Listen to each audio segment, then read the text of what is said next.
Rama Entertainment. سلام كبرات تغتاتلتي مدب راما انترتينمنت كما يكنيكم اوكي نلوم عنتي بارت 1 مايكروسوفت وورد كنما هارينا مالتي سناي مكتتال قدمي نا بارت 1 مخادنا كن حدا حصر زبله معدا كحلفه اوكي كل جزء انت ادبل كل جزء نفسنا كنعقا يبلنان نفسنا عيننا عقا نمنتا يمصيخا زرستي نمنتا نفسنا ان نعقا إلنا خنحاتت لنا كل جزء سبات سبني عقني إجلني عقتني إزبل جن كابت السب زنعقها اتبع الخان نفسها تنعقا السيو تزمر رزخون كل جزء بحنقولنا كنحجز لنا كاب حدا السب زنعقها نرسخها بعلخا تنعقا ندحر كوينكا السيو تزغف ايو مخنياتو حدا سب نرسو زنعقا ندحر كوينو عبزخونا نجر كبتصح اي كيلني سو نفسنا أخبيرنا خنري علنا نفسها زي من عقل مالت كني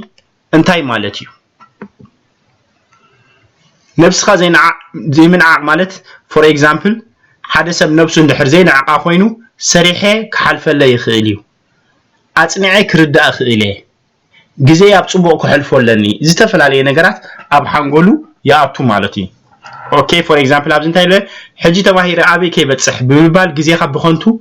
تحلفو انت دعنا رئيس خاتن عقوينكا كندي اتيز لك opportunity عدلات تتقيمكا قال نجر كتفلت اب حدا نجر كتبتصح التحلن انت يتقبر مالتي بقى ولا جزاخا كي تصرارخا كداونتخا كي حصاصبكا انداشاهي خوفيلكا بقى سرح سينا كمزدو خطبل توعل وي كان عب جزا خوينكا انترنت كونكشن كلكا ولا كالي بزح نجرات كلكا كندي قوم نجر كتمهار كتعبي تفتن انت يتقبر مالتي بقى كوميديات كتري توعل درفتات كتري زينا تجبره تسرحه مصاوت تخون مالتي نايتهم يوتيوب انفورميشن زربحن زيربحن شيطام ገንዘብ ከዓቡቱ ዝሓስቡ ሰባት مالتي ስለዚህ ነፍስና ተማሂረ አበይ ከይበጽሐ ዝብል ሐሳብ አብልብና ኾነእትዎ ይብልናን ኦኬ እትሰምዑ ነገራት ዘይምጥንቃቅ ኢለ እትሰምዑ ነገራት አዚ ወሳኒ ኩሉ ግዜ ንሰምዑ ጽቡቅ ተኾይኑ ጽቡቅ ኢና ንፈሪ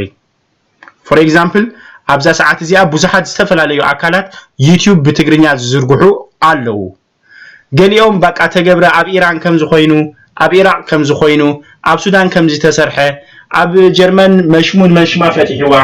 አብ ዓዲ እንግሊዝ ተባይሶም ተቃቲሎም አብ ከምዚ ናይ ዓዲ ተአኪቦም so what እዝን ዓኻ ይዕቤካኒ ኩሉ ግዜ ከምዚ ሰሚዕካ ንዓኻ ወል ሓደ ይዕቤካኒ ዕቤት ይህበካዲ እቶም ጾለውጥኸ አሎ ዲ ولا حنت يلان እዞም ሰባት ዚኦም ግን ርዲ ደይኮነ ሊሸጡልካ ደለው ስምዒቶም እዮም ሊሸጡልካ ዘለው ዘዓብ ነገር አይኮነ ሊሸጡልካ ዘለው ንሓደ ሰብ ምስናዓካዮ ሕሱር ነገር ኢኻ ትምግቦ ይሄ አነ ሃውቦይ ከምዚሉ ተጋሲስንሲ እንታይ ትመኽሩኒ ናንሰንስ ንሓደ ዝናዓካዮ ሰብ ሕማቅ መግቢ ትምግቦ እሱ በሊዑ ኻኒ ይባላሾ ማለት እዩ ሶ ኩሉ ግዜ ናይመን ሶርስ ትሰምዑ ንእዝንኩም እንታይ ተስምዑዎ ነተሐጻር ግዜ ዘላትኩም እንታይ ትገብሩላ ክትንቀቁ ክንጥንቀቅ ይግባአና ማለት እዩ ቡ መጠን ከም ትሕማ ናይ ፖለቲካ ናይ ዓዲ ናይ ሴክሹዋል ኢሹስ ክዝርጉሑ ዝውዕሉ ሰበይትኻ ክትዕግባ እንታይ ክትገብር ኣለካ ዶ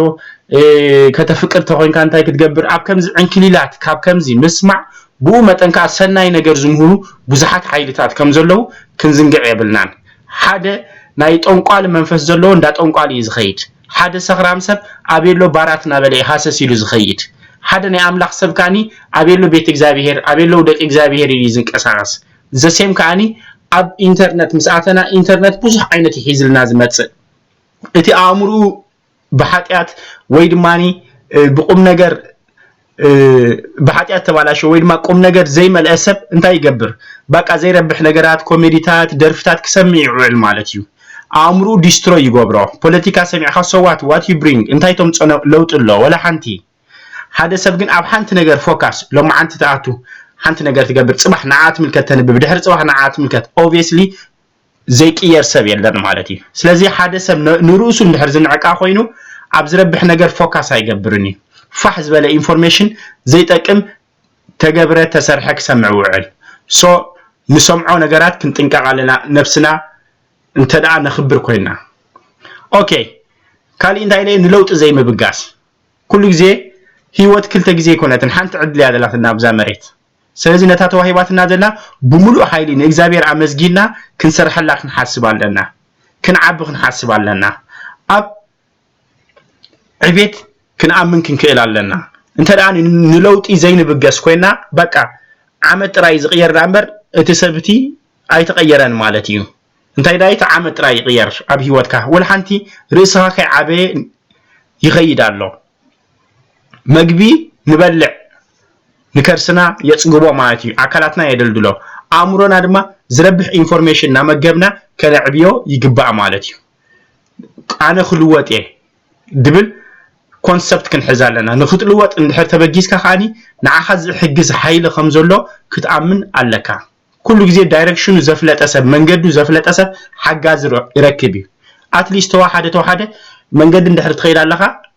نب حدا بوتا حدا سب بدحري خامس يتصلح زعركي بيني خات خيد لها نبز جت كاريخا أنا وناوي بيني كوينا مسخ خيد بلكاي مخايد تركبي خا أنت دا منجد خديف لات كخوين كاجن بقى لومي جلا خمس بلا صباح عد جلا خمس تعقبوا ده صباح إساس كم زخونة تقامت خمس جوابرو ويانا خمس زخونة عنكدي ولا حدا تربحنا جرجني يلان سلازي كاب كوموتات حاتوتو قريفنا دايركشن نانا فلت عبزاور حزيا اكزابير حجزنا خمس خجبري عبز شدي شهر خمس خجبري عبز عامت زي كم خجبري كنبل علنا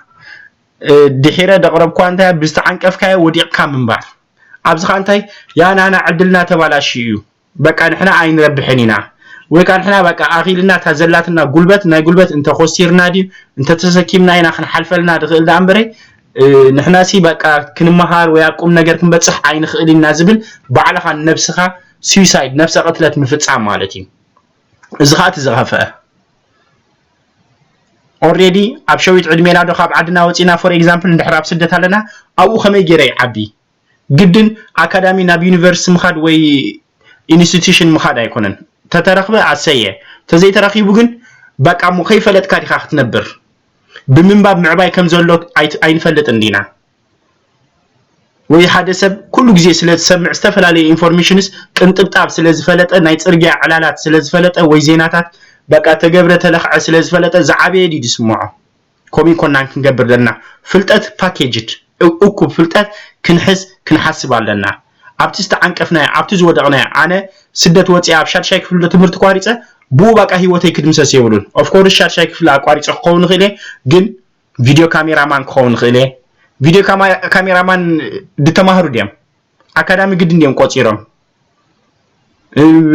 صحافاي كون خيله دراساي كون خيله تواساي كون خيله نزو خون جن اب حد ነገር كنبب كخيلالني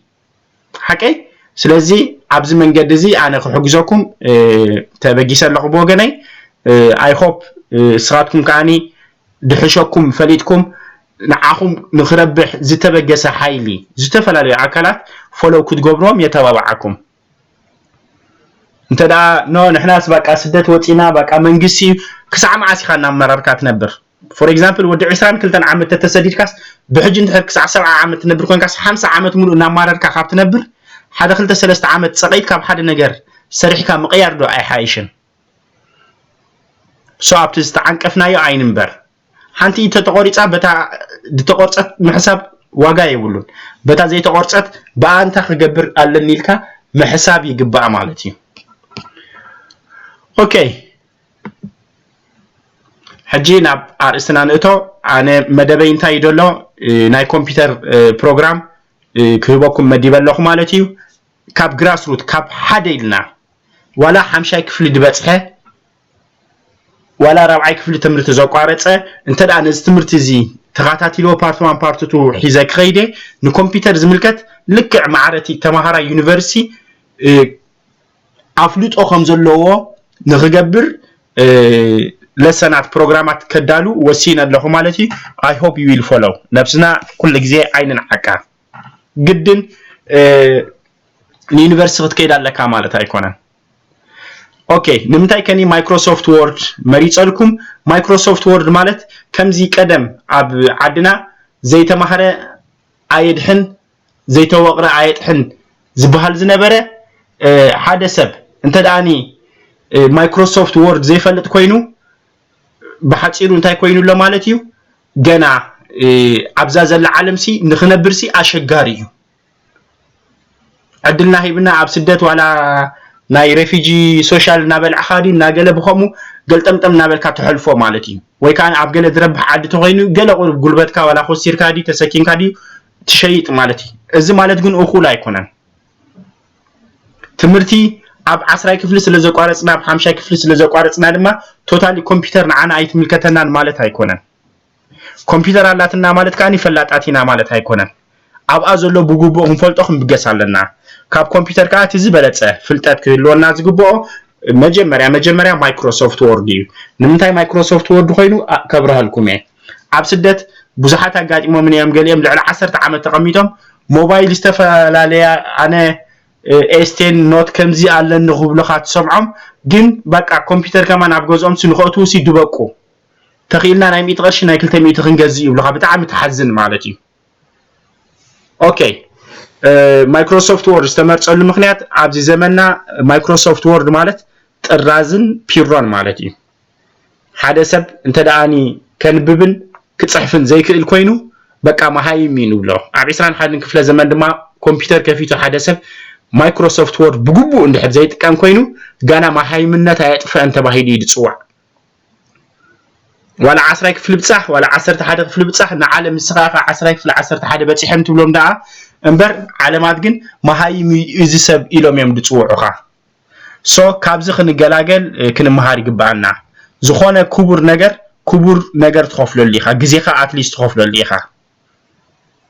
هنا خا እግዚአብሔር ፈቂዱ ኣብ ጽቡቕ ዓዲቶም ዘለና ማለት እዩ ዕድላት ናይ ኢንተርኔት ዕድላት ናይ ምግዛእ እግዚአብሔር ጸጋ ሂብና ኾሎ ንምንታይና ኣእምሮና ደይንጥቀመሉ ግድን ዩኒቨርስ ምኻድ ኣይኮነን ኦኬ እግዚአብሔር ፈቂዱ ናይ ጉልበት ትሰርሕ ኣለኻ ኢትስ ኦኬ ግን ኣብ ትርፊ ግዜኻ ኻኒ ንዓኻ ዝጠቅም ከዕቤካ ዝኽእል ካብ ቀንጠመንጠ ንዓኻ ክጠቅም ዝኽእል ነገር ከተኻዕብ ጽቡቕ እዩ ኦኬ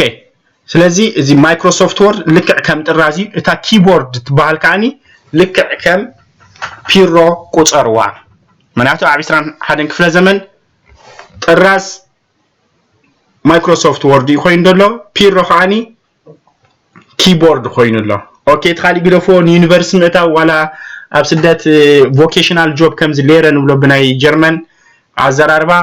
ከም ዓይነት ትምህርቲ ዋላ ይትረፍኩም ሞኒ እቲ ቤዚክ እዚ ነገራት ግን ነብስኻ ኣሎ ጽባሕ ንጎ ውላድ ኣሎ ወይ ካኒ ዝኾን ነገር ኣፕሊኬሽን ክትጽሕፍ ከለኻ ግበሩ ላይ አንብቡ ላይ ጽሓፉ ላይ ክትብልካው ዝሓስር ነገር የለን መሪር እዩ ተዳ ተጸሚምና ሒዝናዮ ግን ኣብ ሓጺር ግዜ ክንቅየር ንኽእል ኢና ኦኬ ማይክሮሶፍት ምሃር a matter of 3 months ኣብ 3 ወርሒ ኣጸቢዕኩም ክትመልክዎ ትኽእሉ ኢኹም ተዳ ሒዝኩሞ አነ ፓርት 1 ፓርት 2 እናበልኩ ሶሙናዊ ከቅርበልኩም ኦኬ ሕጂ እንታይና ንጅምር ማይክሮሶፍት ወርድ ከመይ ጌርና ንኸፍቶ ኣብ ኮምፒውተርና ማይክሮሶፍት ወርድ ዘሎ ይሁብናም ወይ ድማኒ ከመይ ጌርካ ይጻን ድሕርና ክንሪአይና ኣብ ካልኣይ ፓርት ወይ ኣብ ሳልሳይ ፓርት ንሎሚ ግን ኮምፒውተር እቶም ዘለኩም ኣብ ኮምፒውተርኩም ማይክሮሶፍት ወርድ ከመይ ትኸፍትዎ እዚ ፓርት 1 ኒ ጀመርቲ እዩ ኦኬ ኣብዛ ትሪዋ ደለኹም ኣብዛ ናይ ስታርት ኣባ መጀመርያ ክሊክ ንገብር ልክዕ ክሊክ ንስገበርና ኣብዚ ማይክሮሶፍት ወርድ ድብል ክመጸና ኢናታይ ኣብዚ ነሄለ ንዓ ዳብል ክሊክ ትገብሩዋ ዳብል ክሊክ ምስገበርኩማ እዚ ጻዕዳ ገጽ ክመጸልኩም እዩ ልክዕ ከምዚ ጥራስ ምስገምጸልካ ጻዕዳ ገጽ ዝመጽእ እዚ ጻዕዳ ገጽ ክመጸልኩም እዩ ኣብዚያ መግፊሒኡ ኣግፊሐ ኣለኹ ናው ጻዕዳ ገጽ ኣለና ፒሮ ናቴካ ኣየናዩ ኪቦርድ እዩ ስለዚህ በፒሮ ገረ ክጽሕፍ ጅምር ፎር ኤግዛምፕል نحاول كتصحفول تدلي dear brother how are you it has been so long since we met each other in person. I lost your number with my old phone. I lost your number with my old phone. I just bought a new one and unfortunately the numbers in the old phone lost. Please write for me your number so that I will call you.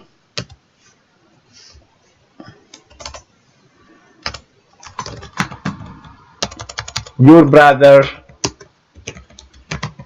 Rama. Okay, كمزيلنا اتندلو نصحف اب حنقولنا دلو تفرالي ወይ ስራሕ ተደሊኻ ባዕልኩም ትጽሕፉ ክናቱ ኢና ፓርት 1 ፓርት 2 ከመይ ጌርካ ትጽሕፍ ከመይ ጌርካ ዴኮሬሽን ትገብሮ ቀሲልና ክንበጽሖ ኢና ከዚ ምጽሐፍካ ለዚ ኦፕን ከመይ ግበርኢና ለና ኦፕን ምዝገበርካ ካኒ ከመይ ትጽሕፍ ሕጂ ክጽሕፍ ከለኹ ሓደ ነገር ተዓዘብኩም ኣሎ ኪቦርድ ከመይ ካርሞ ጸንሐ ከመይ ይቅልጥፍ ኣለኹ ፍሪ ወለኹም ማለት እዩ ኦኬ ልክዕ ምጽሐፍኩም እንታይ ክትገብሩ ኢኹም አበይኹም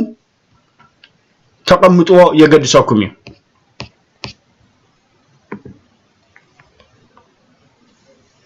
ምጽሐፍካዮ ኩሉ ምጽሐፍካዮ ጥራስካሲ እቲ ጽሑፍ ኣብ ገለ ነገር ከተቀምጦ ደሊኻ ኣለኻ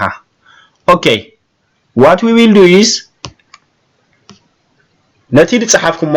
አበይ ተቀምጥዎ ሴቭ ትብሎ ኣብዛ ላዕሊ እዛ ምልክት ትሪዋ ኣለኹም እሳ ሴቭ ማለት ያ ንዓ ክሊክ ትገብሩዋ ወይ ድማ ቀዳማይ ማዓልኩም ትኾኑ ነዛ ፋይል ትብደሉዋ መጀመርያ ንዓ ክሊክ ትገብሩ ንዓ ክሊክ ምዝገበርኩም ኣብዚ ሴቭ ትብለኩም ኣላ ወይ ሴቭ ኣስ እዛ ሴቭ ኣስ ትብለላ ንዓ ክሊክ ትገብሩ እሳ ክሊክ ምዝገበርኩም ኣብዚኣ እዛ ፔጅ እዚኣ እዛ ቦክስ እዚኣ ክትመጽኩም ያ ሃደብዚ ፋይል ኔም ድብል ኣሎ እዚኣ በጣም ገዳሲት ያ ፋይል ኔም ንመን ኢኻ ትጽሕፉ ለለኻ ንብራዘር ስለዚ ብራዘር ኢልኩም ትጽሕፉ መዘከርታ ማለት እዩ ተፈላለየ ኣቁሑት እንዲኻ ተቀምጥ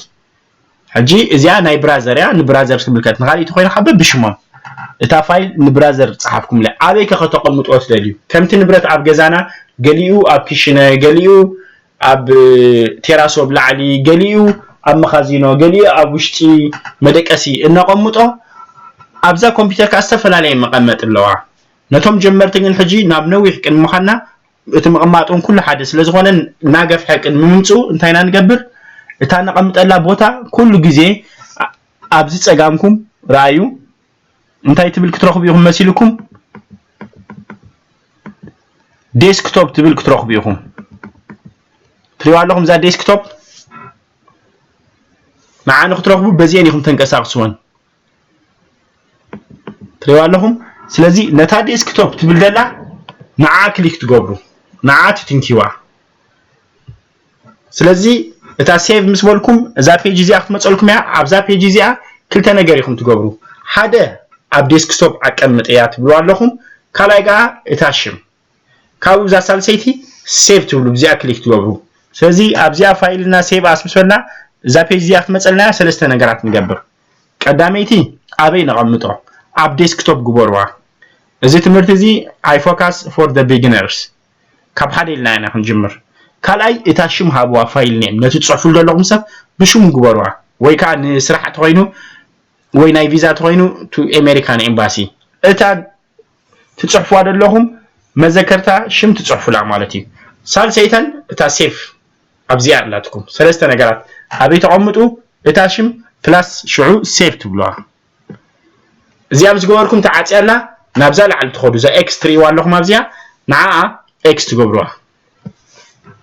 ኤክስ ዝገበርኩማ ኣበይና ክንረኽባ ክትብሉ ኢኹም ዴስክቶፕ ኢላ ኣብ ዴስክቶፕ ኒና ቀሚጥና ዴስክቶፕ ዝበሃል እዚ ትሪዎ ዘለኹም እዚ እቲ ዴስክቶፕ ኣብዚ ሽም እንታይ ኢልና ኢና ሂብና ያደለና ነታጣሽሙ ትንብረት ኣብ ዴስክቶፕ የቀሚጠዮ ብራዘር ዝብል ይኻ ጽሒፈሉ ነይረ ስለዚህ ኣብዚ ዴስክቶፕ ብራዘር ድብል ንርኢ ኣብዚያ ነህለትኩም ታ ብራዘር ማለት እዩ ኦኬ ንዓ ካሊ ግዜ መጽ ኮምፒውተር ምስከፈትኩ ዳብል ክሊክ ይገብራ ዳብል ክሊክ ምስገበርኩዋ እዛ ገጽ እዚኣ ክትመጽያ እታ ተጻሒፋ ዝነበረት ተወሳኺ ኢንፎርሜሽን ክትጽሕፍ ተደልየ ይቅጽል ተዘይደልየ ካኒ ፕሪንት ይገብራ ወይ ካኒ አውት ክትጸንሐለይ ተደልየኻ ኣብኣ የጽንሐ ማለት እዩ ንዝተፈላለየ ነገር ስለዚህ لما عند تايرينا نيرنا رينا لنا كم يجركا تخفت كم يجركا تصحف كم يجركا سيف تغبرو اوكي نيكست مزخاخري حدا ነገር ክበኩም ኣብ ጎግል ከፊትኩም ታይፒንግ ለሰን ክትመሃሩ ለኩም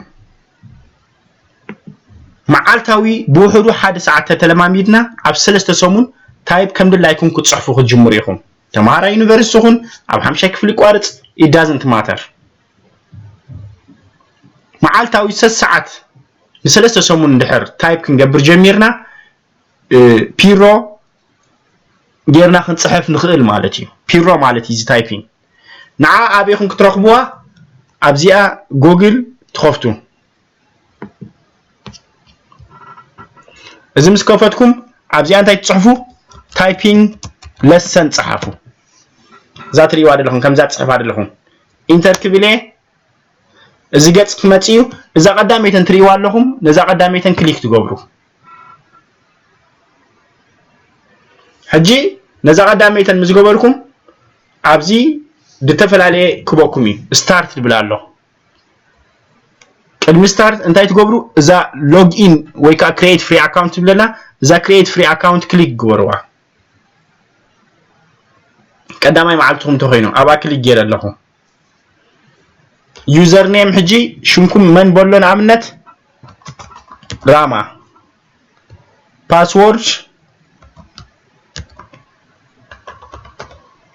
صحيح فلا لكم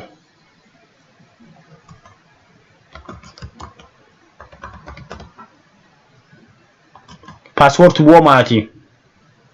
اوبشنالي زي ساين اب ስለዚህ እንታይ ጌርና ለና ማለቲ መጀመሪያ በዚያ ዝሆነ ሽምናትኩም ትቧ ፓስወርድ ክልተ ግዜ ደዝ በለኩም ጽሑፉ ኢሜይል አይድልየኩም ንዩ እታ ፓስወርድኩም ተንዳሃብኩማ ክትርስዑ አይብልኩምን ካኡ sign up ابزيات بلو sign up مسبولكم اوكي يوزر نيم تتحيزال لا يبلن له كالي يوزر نيم 23 وسيغال له 24 زي حجي راما 23 اي تتحزتن من البات تاشنكم مصحفكم يوزر نيم تتحيزو له تيلكم تغيروا كم زن عيل نزنبره معناتي ወይ ቁጥርቱ ወስخሉ ሽዑ مستقبلاتكم ابزيا ሳይን አፕ ትገብሩ ስለዚህ ነዚህ ናይ ታይፒንግ ለሰን ንግትማሃሩ ኢሜይል አድራሻ አይደልኩም ኒ ኩሉ ጊዜ ናይ ኢንተርኔት ኮኔክሽን ጥራይ አይደልኩም ካቡ ዚ ስታርት ድብል ደሎ ስታርት ትብሉ አብትሪ ወለኩም ቢጊነርስ ንጀመርቲ ንማዕኮሎት ዳማዕበለ ይኸይዲው ሕጂስኩም በዚያ ትጅምሩ ስታርት መስበልኩም ابزي سكيب فيديو دبللو سكيب فيديو بلوا لك سكيب فيديو مسبالكم ازي بيج زخمصلكمي حجي حبركم على ايدكم كما يجركم تقمطوا تريوا لهم حجي افتا جي ملكت بلا ابا صقط كابو انتر بلا يحبرن له دغنا جي جي جي جي جي جي جي جي ودي مالتي لك انزي ام سودوهم تايبينج مسودوهم continue to blow ابزيا تحزن لهم እንደገና ኤፍ ትቦኩም አላ ማለት ነው ኢንተር ካብኡ ኤፍ ኤፍ ኤፍ ኤፍ ኤፍ ኤፍ ባዕላ ትሕብረላ ጄ አዚያ ኤፍ ኤፍ ኤፍ ጄ ይሕብረን ሎ ማለት ኤፍ ኤፍ ኤፍ ጄ ኤፍ ኤፍ ኤፍ ጄ ይغጽል ወዲኻ ትብለንላ እንደገና ይغጽል ኮንቲኒ እናበልኩ ነዛ ፓርት 1 ይውድ ኩሉም ስወደኹ አብዚ ባክብላ معالتاو ممصي نزي امس كفتكو اوريدي يوزر نيم አላትኩም ፓስወርድ አላትኩም ነዚህም ስወደኹም እንደገና ኢንተርሚዲየት ካብዝ ክሊክ ትገብሩ አብዝኻ ስታርት ይልኩም ምስ መጸልኩም ኮንቲኒ ትብሉ ከማና ገበርኩም ነዚያ ኣብ 3 ሰሙን 3 ሰዓት እንተይብኩማ ክትመልኩ አይኹም ማለት እዩ ኦሬዲ ታይፒንግ ትخلو ተሆንኩም አይክስልችወኩም ወይ ማይክሮሶፍት ወርድ አትይኹም ድሌትኩም ካብ አንብቡ ላይ ጽሐፉ ላይ ትድህኑ ማለት እዩ اوكي اب زغصل كالاي بارت advanced ዝኾነ ከመይ ጌርና እቲ ጽሓፍና ነጻባብቆ ከመይ ጌርና CV ንጽሕፍ ቀስ ናበልና step by step ክንከይዲና